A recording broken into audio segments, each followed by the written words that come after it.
Who are you? Barrett. From? The Horrors. And Ferris, who'd you have beside you? I've got Reese. Hello, Spiderweb. Hello there, how are you? Can I call you Spiderweb? You certainly can, yes. Now, what makes Reese Spiderweb? Well, I'd imagine it's his choice, isn't it? I don't know. I mean, how would you answer that question? Well, you're missing one thing here, Spiderweb. And what's that? You're missing your hat! Would you like to feel more at home by having a hat? Possibly. I don't know. I don't often wear top hats, so it doesn't really make me feel more at home. Your hat. What's the... Well, not really. Your hat. No, because then the bald spots will be showing. Well, don't be shy now. What is the connection between the Horrors and the hat? I've seen some photo shoots with that hat, haven't I? There's one photo shoot with these hats, which was a way of us making that day more enjoyable than it set out to be. So yeah, hats were brought in to entertain the band, and it worked. We were copying that Edward Gorey drawing, but yeah. Would you like to wear the hat at all, Ferris, during this interview? You know what? That's the last thing I want to do. In fact, I'm going to throw the hat on the floor. Disgust. Because to me, when I think of the Horrors, I think of a hat. Really? None of us have ever worn those hats, ever. The photo shoot, though. The photo shoot. There's one legendary photo shoot. However, it is hard, kind of, to figure out who are the Horrors. Like, I've been confused. Like, who are the Horrors? Well, we are the Horrors. Yeah, but who are the Horrors? Because if you go back in time, you see the Horrors on In the Red Records. Well, I'll tell you what's funny about that. What can you tell the people about the Horrors on In the Red Records from 2003, which is pretty close to you guys? Pretty close. Yeah, we were 2006.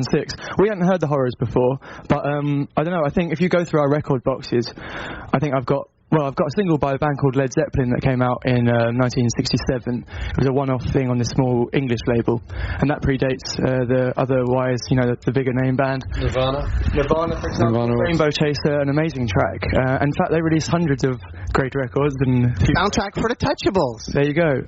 For us, it's just kind of like, we came from a tradition of bands where that kind of stuff happened, so we didn't notice, and then when we did, we thought, fuck it. Well, I thought it was really cool, though, because the Horrors, they're on In the Red Records. You guys love In the Red Records, the Black Lips, etc. Yeah, we do. And a few years later, here are the Horrors. Did you ever meet these guys? I noticed they had thehorrors.com for a while. Well, we did get an email from them at one point, but I think, they split up a long time ago. I don't know, to be honest. It doesn't really matter, I don't think. So you guys mentioned Led Zeppelin. Alice Cooper, in that same sort of vein, has the famous chicken story, doesn't he? Yes. Alice Cooper and the chicken getting ripped apart. Yeah. Now, the Horrors have a similar story, don't you? About little Jimmy the cat? The cat from the Old Blue Last, yeah. Yeah, what happened there? Well, it was a Victorian ceiling, and it was sort of glass between the floorboards, and so we had a gig there, and the audience was quite, it was basically double the amount of people that should have been in there, and so the floor shattered, and he got speared by a piece of glass. Those poor little Jimmy the cat. It's an old East London pub, and had the ceiling nearly fell through, and they had to shut it down for a few weeks and completely replace the whole first floor. When did you discover that the cat was dead? Was it at the end of the night when you doing an idiot check, like looking for your amps and stuff? We're very good friends with not the landlord, but a guy that's very closely linked with the pub. So he was actually watching the show. Then when he felt that the floor was moving up and down, he left went downstairs. So we soon found out as soon as we got downstairs. Did he get a new cat at all, do you know? They actually haven't got a new cat since. I don't know why. They did get a new ceiling, though. Horrors, you're here in Vancouver, British Columbia, Canada. Yes, we are. Which is kind of your home, but not as much as Montreal. And it all goes back, doesn't it, to the Gruesomes. Here we are, yeah. I met this guy in Toronto, actually. What's his name? Jerry Alvarez. He was there at the show. Was it Montreal? No, it was Montreal he came to. I think it was Toronto, me. No, it was Montreal. Was it Montreal? I don't know. We could argue this all day, but in any case, he was at one of the shows, and apparently he's got a new band called the Jerry Alvarez Odyssey. Have you heard them? Yes, they're very good, and he was in the Gruesomes, and here we have the Gruesomes right here, and there is Bobby Beaton of the Gruesomes. How can what can you tell me about the Gruesomes? Well, I think they're one of the finest Canadian garage bands. I think they're just fantastic and frantic and wild and snotty, and that's our favourite kind of punk. Because Bobby... Of all that early... all the garage revival stuff, and they're probably my favourite. The only ones that come close are the Gravedigger 5. Do you know them? They're actually on... I can't remember the name of the label now. Bomb. Are they? Right, well, they're the other great one. Midnight Records. Because they had enough, like, punk to take it, although they looked completely kind of garagey, they had enough going on that wasn't... I don't know, I don't really like the fuzz tones, which is a controversial thing, I suppose. Well, I like a few songs, but not generally. Well, here we have the Gruesomes LP, The Tyrants of Teen Trash, and the Gruesomes actually asked me, and I'm giving you as a gift, their whole collection. I know you've probably got a bit of it, but there's CD versions, Gruesomania. There's the new band that Bobby Beaton, the singer, has. There he is, all these years later, called the Fez Tones. Brilliant, thank you. Doing some amazing frat instrumental stuff. Oh, great. That's for you to go check out. I think you have Gruesomology, but these are the reissues of the individual albums. on that Cave-In one as well that came out recently. But specifically, Bobby asked me to ask you a question. There's Bobby Beaton there. Maybe you can show to people. There's Bobby Beaton with probably one of the best hairstyles ever of modern garage rock. Yep. He has a question for you guys in the Horrors, and it says, Something to Ask the Horrors by Bobby Beaton. I was in a store a few years ago, and I heard Jack the Ripper playing over the sound system. Yes. It was clearly a version of that garage song originally done by the One-Way Streets on Back from the Grave. But the version I was hearing sounded way closer to the Gruesomes. Yeah, he's probably right. But it wasn't the Gruesomes. I couldn't understand it. I felt like Homer Simpson did when he sees his own face on the Mr. Sparkle box. Right. And his big question is, from Bobby Beaton of the Gruesomes to the Horrors all these years later, did they, the Horrors, get Jack the Ripper song from the Gruesomes? Well, we already knew the Screaming Lord Sutch version and the One-Way Streets, but we were very much into the Gruesomes version. I think the One-Way Streets is probably everyone's favourite, but the Gruesomes was the one that we were listening to, and you know, when we first got together, that's one of the bands we really loved, and so yeah. How did you discover them? Actually, when me and Tom used to work in this like the 60s shop in Camden, like when we were going to all the garage clubs, we were like 16, and that we just play that in the store every day. It was in there. I don't know where it came from, but yeah, we literally listened to it every day. And then I got that 7-inch with No More Lies on the other side and Jack the Ripper, and yeah, that was like my highest prized record for ages. And it just keeps on going and going. So there we have the Gruesomes with their very amazing record cover. You guys influenced by them? Yes. But of course their record cover was influenced by your good buddies in the Count 5. There we go. So there's the Count 5, and then there's the Gruesomes doing Jack the Ripper. Doing the Count 5. There's the group, you get it, like there's the, and then you have Count in 5. Count in 5. It's just going on and on and on. Well, we're just huge garage fans. But then it doesn't stop there, though, because the Gruesomes also were into the Music Machine, eh? Yeah, of course. The best dressed garage band. Yes, the best dressed garage band. And that's what I wanted to ask you about, garage fashion. What do you guys think about garage fashion? Well, I mean, it's just that, you know, it's just that thing of like, you know, the way you dress being a reflection of the music you're into. I mean, it's just, I don't know, they all look amazing, but it's totally not. I love the garage fashion. Yeah, I think, you know, if you're a teenager and you get into like snotty punk and that's what you're doing and you're going out listening to it, collecting the records, that's how you feel, that's how you look. It's as simple as that, really. And you said that in mags, haven't you? Because in this Shindig magazine, you were interviewed, Mr. Spiderweb. I certainly was. And yeah. You open up the little spot there. What do we have? The story on garage fashion. Garage fashion. If we open it up, what do we have Mr. Spiderweb saying about? I much prefer talking about fashion along with these records and this magazine, and actually talking about the music and the heritage rather than the general questions we get about fashion. So I'm willing to go with you on this one. So there we have the Horrors. Here's another connection. Can I just see that Gruesomes cover again? It's got another great little hairstyle going on there. Mr. Spiderweb. And right there, what do we have? An interview with Mr. Spiderweb. What is he saying about the Gruesomes and records and rock and roll? It's who's your style icon, if you could name one? I've never had a style icon. I think Music Machine were the best dressed garage band. I don't think anyone else has beat the Gruesomes since. So we have the Music Machine, the Gruesomes, all coming all together. This is incredible. Yeah. Well, yeah, I think that's one of the best things about being in a band, you know, because I think obviously we all have this very similar taste in music. You guys have a new song called Who? Who Can Say, yeah. Who Can Say? That's correct. Now, that's very Joe Meekish, isn't it? I suppose, yeah. I mean, there's Joe Meek elements, Phil Spector elements, you know. Because it really kind of sounds like Telstar, a bit of the keyboards in there. I love it. Do you know what? You're only the second person to pull out that Tornadoes reference, and I was really pleased when I read it in a on an online review, because no one else has mentioned that. They all say, oh, it sounds like early New Order, or it sounds like this, and actually, if anything, it was kind of a subconscious thing, because it's just absolutely love the Tornadoes, and that's how I was supposed to attack some melodies and stuff like that. But yeah, you're completely right, and when I actually heard it, I was really pleased that someone had thought the same. What's going on with Joe Meek these days? Did Joe Meek sea chest? Did you guys hear about that? What is that? Oh yeah, all the Is that that's I don't know. It's like an auction of his lost tapes, and what a horrors with all your record label money going to buy that? We don't have any money, but nobody bought it, did they? I was just curious, whatever happened to that? It hasn't been bought and it hasn't come out. At the moment, it doesn't look like it's going to come out. The guy who had it refused to play anyone or give anyone access to it or compile any of the tracks inside until last year. He actually put the whole chest up complete for auction, and I don't know what the starting price was, but nobody bid on it, so I don't know if it was too much, but apparently there's a Bowie unreleased Bowie track in there, and no one's confirmed it, but that's what I'd like to hear anyway. And there's a Joe Meek play. Did you guys see the Joe Meek play at all? No, I haven't seen it. We went to see it. We missed it. It seems like Joe Meek is everywhere. Like, I was doing an interview with Duffy, and she's even on a soundtrack. Well, do you know why? It's because we were on that label, her label, and I reckon our A&R guy gave her a few CDs via us. So Duffy is into the Joe Meek, and one thing I found about Joe Meek, I didn't know, he invented the answering machine? Well, yeah, I mean, there's that answering message he's got on that compilation, isn't there? Joe Meek answers, what's it called? He pitches up his voice, so it sounds like it's his kind of female receptionist, but it's actually Joe. And speaking of Joe Meek and stuff, Toe Rag Studios.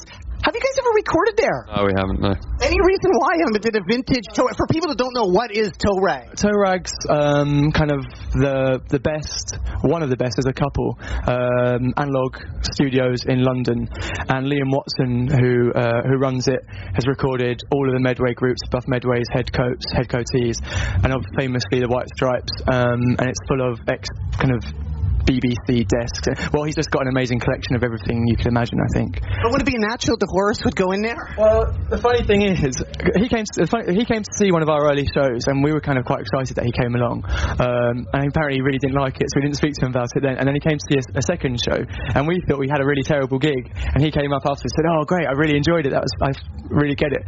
And then there was another night where we ran into each other, because he does a club called The Hideout, which is in this little basement thing, and they play. He's got this amazing record player. It's like a valve-driven record player with a built-in speaker, and then him and a guy called Ben Ollins, who I think actually came out to Canada to see the Gruesomes a few years back. That's one of those stories. But anyway, they stand on either side of the club with these two record players with no mixer, kind of turning on playing their 7 inches back to back over a regular DJ console. But anyway, down there he came over and kind of whispered in my ear with his kind of moustache kind of grooming and saying, "I tell you what, it'd be really great to make a really scary record."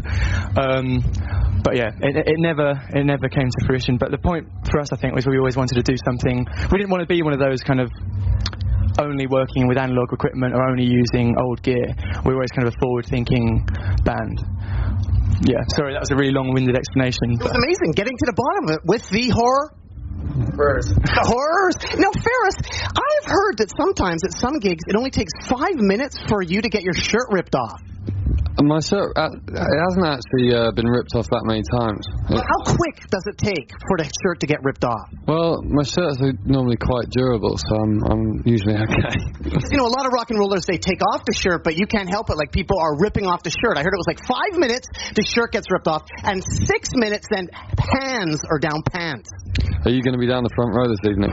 No, baboon. No, I was just curious. Does that happen? Like 5 minutes to shirt, 6 minutes, people start touching you. How quick does that happen? That sounds pretty insane. I don't think 5 minutes into the show we're that close to the audience, although sometimes we'd like to be, but there has been a few points where you have come back with less of a shirt and less shirt than I left with, yeah. Embarrassed smile on your face. Yeah. Well, how big are you, Ferris? How big am I? Well, I'm 6'6". And how big are the horrors? Like, the horrors, how big are the horrors? I think we're very big, yes. I think you guys are huge, amazing. And what I put forth is this: is this Josh, your guitarist, on Google Street View? How did you find that? That is him. This is incredible. Like, let's back up and say, Google Street View. Where is this? This is on Hackney Road. Josh, in fact, he's really lazy because this is the top of Hackney Road, and here he is, like, eagerly looking for the bus with his guitar. He only lives down here. It makes out like he walks to the studio, but actually, there we go. Our rehearsal room is kind of the street. I don't know how long is it. Whatever that. It's like, I don't know, like it's only maybe a 5-minute walk. Halfway between his house. No, the next 5 minutes is the studio, then it's his house anyway, so it's all in the long stretch.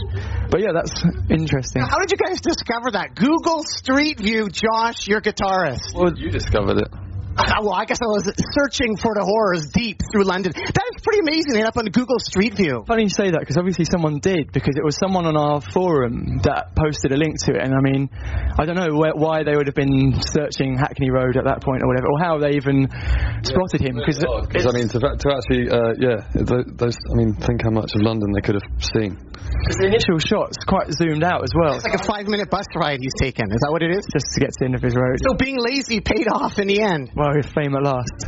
Now, speaking of traveling and stuff, Mexican Garage. You told Jerry Alvarez, I think, about Mexican Garage. Is the Mexican Garage pretty big, like the garage scene there? Well, yeah, I mean, there's a massive tradition of garage in Mexico, yeah, definitely. But, like, right now, people are totally into, like, you have lots of good Mexican fans? Well, we've got lots of big, great Mexican fans, but we've been asked recently about any of the bands playing in Mexico, and if we know any of them, and so far we haven't really heard any. So that's something we need to look into next week. We're playing Mexico in about a week, so we kind of need a decent support band. It'd be cool to get a really good garage band. Horace, when you guys opened for the Arctic Monkeys, did people really chuck cell phones at you? Aeroplane seat belts, coins, cell phones, or mobile phones as we call them. That's pretty good though. Cell phones. Like that's something you can use and actually trade in at the end of the gig. How many were chucked up? Well, probably about 3 or 4. I mean, I just love the fact that someone would be so infuriated as to throw a really valuable possession. But this wasn't in the era of iPhones, was it? Was the iPhone invented? Oh, that would have been... Too bad you can't go back in time for that, right? Yeah, that would have been good. People were throwing shoes as well, but only one, so they'd be like hopping home. So you also played, I saw on the internet, the surf festival in Cornwall? Oh, yeah, that was quite early on, actually. Yeah. That's an amazing gig, Ferris, with you going in the audience there. What was that? Was that kind of like a Warped Tour sort of surf skateboard type thing? Because you were going in the audience there going crazy. It's a really funny thing, because obviously when you mentioned like it was a surf festival or something, I mean, it could have been an amazing festival full of great instrumental bands playing with Echo Rex on stage. But actually, yeah, it was just kind of bleach blonde, kind of Bermuda short wearing surfers and BMXers. And then we played at kind of midday in 30-degree heat. It was Wipeout, and no one seemed to know it. And you're like going in the audience, like pushing over Blink-182 fans, like little girls there. Yeah, little girls were the easiest victims. Has Ferris pushed over a little girl? I haven't seen him do that, no. Here we are in Vancouver, British Columbia, Canada with... Ferris. Of the... Horrors. And Spider. Web. Of the... Horrors. Now, I know you guys are the Horrors because I read NME. Oh, right. Yeah. Now, here we have NME with you guys on the cover, right? Yes, that's us. Promoting your brand new LP. Yeah. Now, what I find interesting is they said that your new album was inspired by The Pretty Things, SF Sorrow. Yes.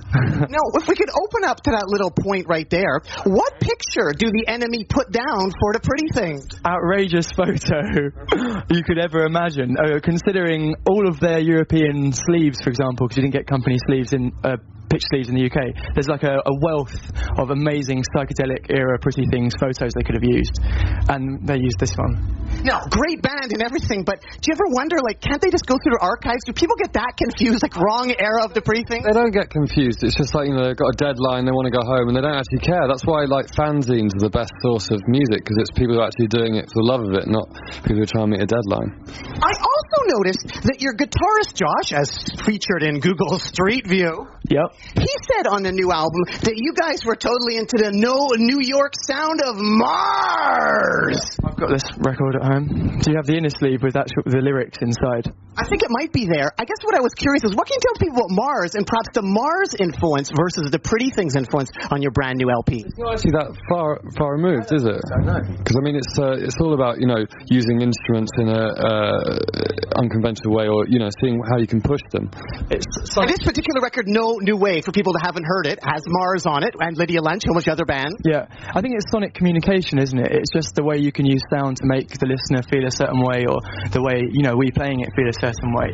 And Mars and DNA, especially on this record, just completely destroyed that idea, you know, and they just were attacking their instruments, and there's so much feeling there. There's as much feeling in that as there is, like, sitting at the dock on the dock of the bay or something. For me, it's as kind of emotive, and you know, and that's the kind of thing that interests us and us writing as musicians as well. And I think in a similar way, you know, that the SF Sorrow album, I don't know if you've heard a track Defecting Grey, which was a single of theirs. Do you know that one, by the Pretty Things? I mean, that attacks senses in like 10 different ways on this one track, and that's, you know, a thing we're interested in doing.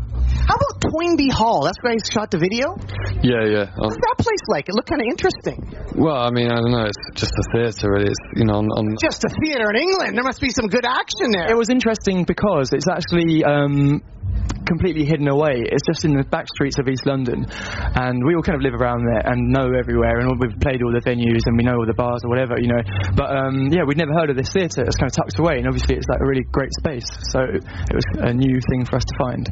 Now, speaking of money and stuff there, Ferris, yeah, record label money, there wasn't much of it, was there? There wasn't much, no. But did they actually buy ads for you guys on the tube? Well, I mean, that's kind of how stupid their placement was. They didn't have much, yet they just put it on, like, you know, pretty much a useless... Isn't that awesome, though, on the tube? It's funny, but it's pretty stupid when it's like, when you've got not a lot of money to get your stuff out there, and, you know, it's being wasted on that kind of advertisement. We haven't seen any of them because we've been in America the whole time. But what are you talking about for the new album? I was talking about for actually for the old album. Are there new tube ads too? I doubt there are ones for the new one. I think there is one or two, I've heard. Really? I don't know if they're on the... So you're back in the tube. Back underground. Now, winding up here, Horace, you mentioned fanzines and stuff. You put out your own fanzine. Yeah, we did, yeah. And you had like the top 10 wildest tracks or crazy Mad Men songs. Yeah. And I loved that number one, clocking in at number one, was the Fun Boy 3. The Lunatics have taken over the asylum. Yes, exactly. What can you tell people about Fun Boy 3 and influence on the Horace? I mean, you guys got everything. Absolutely. Yeah, that album is fantastic. I mean, screw the Specials reunion. Let's bring on the Fun Boy 3. The Specials, well, more Specials has its moments for me over the first one, but the Fun Boy 3 I prefer, definitely. This particular track that you were thinking of, Lunatics are... Taking over the asylum. Why'd you like that one? Because it sounds like insanity. It's almost got this kind of nonsensical chanting, which could be people on their way out of the asylum, you know, kind of skulking their way through. And Terry Hall's kind of singing in a kind of, I don't know, very strange, removed, kind of sinister, kind of almost trouble brewing kind of style, and rhythmically it kind of throws off and goes all over the place. Yeah. And you guys also mentioned Porter Wagner with the good old Rubber Room. Yeah. What can you tell people about the Rubber Room, Ferris? It's a bootleg. Yeah, it is a bootleg.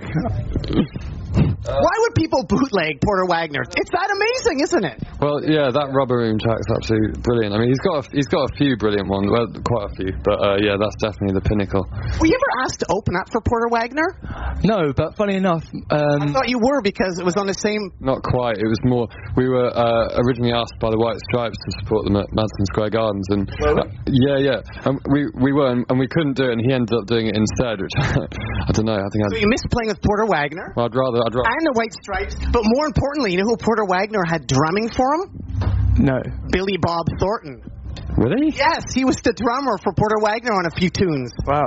Pretty amazing, all the way with the band of Horace. What can you say about Rubber Room now? We got to give some props to the Rubber Room. That's a great track. It's the same, you know, I mean, obviously it was on the same list, but I mean, it's that, you know, that whole idea of, like, you know, proper psychological madness, and yeah, and that kind of, I mean, that kind of horror is the kind of horror I'm interested in, you know, that, the real, like, you know, the Hitchcock, the really unsettling, you know, like, total insanity.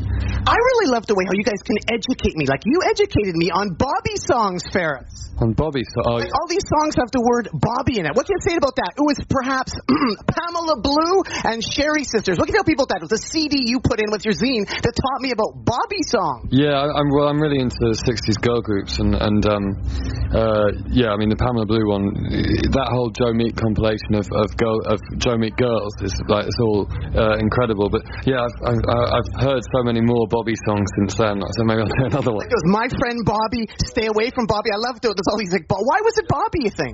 Sorry, I've just got sidetracked by reading this on the side. Is this your record? This is actually from CITR Radio. Did you write that? Who wrote that? A DJ, probably, when it came out. These boys may think they're fun, and they are as far as singles are concerned, but LP-wise, they are dull. Wow. Wow. Actually, I think that might have been written by a guy called Noel S. Baker. You dare. It's a great record. Lastly here, Horace, I love the compilation you put together there, Ferris. You had Needle Noise. Needle noise? You put Needle Noise on your little CD. Was there needle noise? It's because they all came from 7-inch records. Oh, yeah, I like the needle noise that you had. We were talking about some weird band. No, well, I mean, it's just my 7-inch is recorded into my computer, so I mean, yeah, they're not all perfect condition. What do you guys remember about the date March 10th, 2006? Well, that could have been around the time that we... Single, was it? No, that was before we released a single. It could have been around the time we... first started talking about getting the band together. That's when you played the Dirty Water Club last. We got together in 2005. Was it 2005? On March the 10th, you don't even remember when you got together. Oh, no. Has it been that much of a hard tour that Spiderweb is forgetting? But if anything, not remembering when you got together is more an indication of how fun it is. I mean, or how fast it's gone. Yeah. Because on that night, March the 10th, 2006, you played the Dirty Water Club with Zombina and the Skeletons and the Monster Club. We certainly did, yes. Well, you returned to the Dirty Water Club, an amazing venue in England, because I know you do DJing and stuff. What about just playing with horrors? I don't know, maybe on the way down. Well, playing the Dirty Water Club is going on the way down? Not at all. No, yeah, I mean, we'd like to do that. I think PJ's asked us to do it a couple of times since, and we've just not been around. It'd be cool to go back and do like a proper garage set or whatever. I mean, stuff like that is, yeah, definitely. When would you do a proper garage set? Is that DJing or actually playing? Like, would you play some of your garage classics at the Dirty Water Club, or are you going to bust any out tonight? Is that what you meant? Who knows? Who knows? What does it mean by proper garage set? Well, I suppose... He being Ferris, sorry. As a band, we are kind of always growing and moving and developing. So I suppose it would be when we first played together, we were playing The Witch by the Sonics, Jack the Ripper, and Correlated Simone by the Syndicats, who more June Week act. They're a British group, but they're as wild as a garage band. And there are the songs that were kind of half of their songs were covers because we'd only been together for a little while. So I suppose it's that idea, of going back to stomping out the teen punk. It's a different thing because I mean, we learnt to play together as a band, and we learnt playing those songs. So we just kind of, I don't know, it's a different thing now. Lastly, here, Horace, what about the other Jack White? Isn't there another Jack White, a DJ from the new Untouchables Club? Yeah, he's an old friend of mine. Wasn't he in a band too? Quant. Yeah. The funny thing. Quaint, or wasn't it? No, Quant. Named after Mary Quant. Yeah. The bass player's in the other room because he's our guitar tech. Oh, that's incredible. What can you tell people about that? Like, he was in a garage band. His name was Jack White, and then... Yeah, but this was long before anyone in England had heard of Jack White. It was probably in, night... It must be kind of weird, though. You're called Jack White. You're kind of in a garage band, and next year or two, there's another guy called Jack White, and he's super huge recording a toe rag. It worked out quite well for this club promoter, because he was the DJ there, and then suddenly every month Jack White was DJing at his night, so I think that worked out quite nicely for him. Has Jack White met Jack White, do you know? No, but he lives in LA now, so I don't know, maybe he'll run into him at a gig or something. How many nectar points do you guys have at Sainsbury's? I don't shop at Sainsbury's, it's too expensive. Are you into the nectar points, the special card? My mum's got a nectar card, maybe. But I mean, I don't know, that's more for people who want to save money, isn't it, rather than people who want to... I wish I had a Tesco's card, because I do shop in Tesco's, but it's just one of those things I just never get around to doing. Lastly, Horace, just before I leave, I want to ask you a couple quick questions. Your brother's band. Yes. Scum. They're playing with Throbbing Gristle. They're playing with Throbbing Gristle, yeah. Oh, that is going to be incredible, eh? So we saw Throbbing Gristle at Coachella, actually, about a month ago. Now, what was that like? Yeah, it's brilliant. I mean, it's all the hits. It was really sad how Genesis' wife died, right? I have to say I didn't know she had died. Yeah, because she had died and he had tried to make himself look like her. That's right, sorry. By genetically altering. Yeah. Okay, I didn't know that was the reason. I didn't realise that.